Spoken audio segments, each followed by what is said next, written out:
I am Maya, avatar of Manjula Puja Shroff. Shroffism concepts aim at helping you live a better life in the mental, physical, and spiritual dimensions. It is said that honesty is a virtue, but honesty without tact is often detrimental.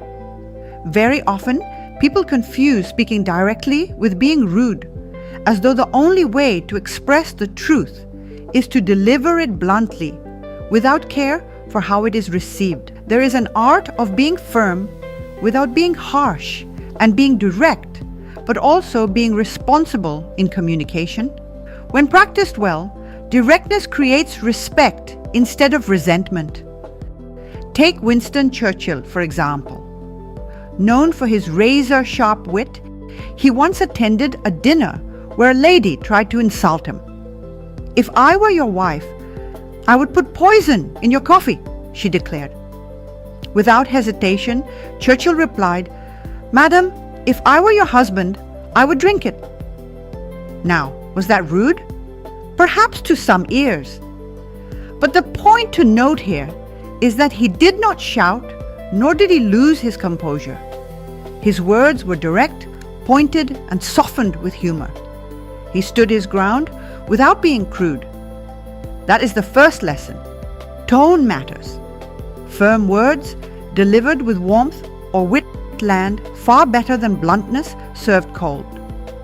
Many avoid being direct out of fear of sounding harsh. They soften their message so much that the point gets lost. Yet clarity itself is kindness. Imagine a doctor saying, "Well, there's a tiny slight possibility, maybe, that you might not be fully healthy." Isn't it confusing or even alarming? What is needed instead is, "Your test results show this problem. Here's what we will do to address it."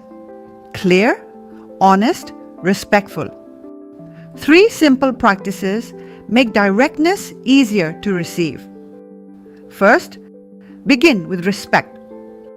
When people feel valued, directness does not sting. Saying, "Your effort is appreciated, but we need to adjust this part of the project," is far more effective than, "This is wrong." Respect cushions honesty. Second, concentrate on the issue at hand and not on the individual. Abraham Lincoln understood this well. In fits of anger, he frequently wrote what he described as hot letters. Angry, frustrated words that he never sent. Later, after a cooling off period, he addressed the actual problem and resisted putting down the person. It helped preserve trust and build relationships. Third, keep the messages direct and simple. Long explanations often blur the message or sound defensive. Simplicity communicates respect for both parties. "I need this by tomorrow" is clear and kind.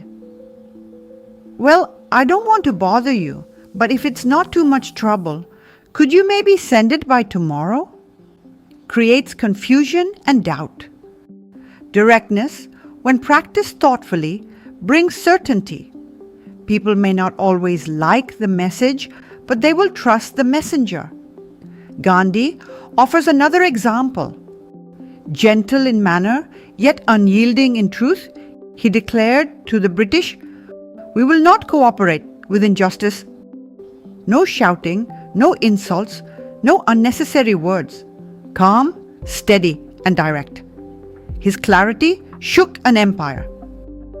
The heart of the matter is this. Directness without rudeness comes down to tone, focus, and intention. Therefore, we can say that the right tone softens the message. Focus maintains one's attention on the problem and not on the individual. Intention identifies whether one intends to build or destroy. When one has the intention of respect, people can feel it. When one's intention is to hurt, even polite words cannot hide it. Let's use a workplace example. One form of feedback goes something like this. "Your presentation was terrible. You should try harder. Another says, research was solid, but the presentation was unclear. Let's spend some time next time on structure. Both are blunt. Only one inspires. Directness is not about winning arguments. It is about building understanding. And the more understanding, the more trust. Directness becomes a bridge, not a wall. Coming back to Churchill's anecdote, the moral is not to emulate his acerbic wit in all situations, but to see how clarity, wit, and calm can transform confrontation into connection. The idea is not to shut others up, but to open up dialogue. Directness must be an open door, firm, unshakable, inviting. Be truthful, yes, but salt it with compassion. That is how truth can be a gift, not a sword. If you feel inspired by this sprint, share it with others.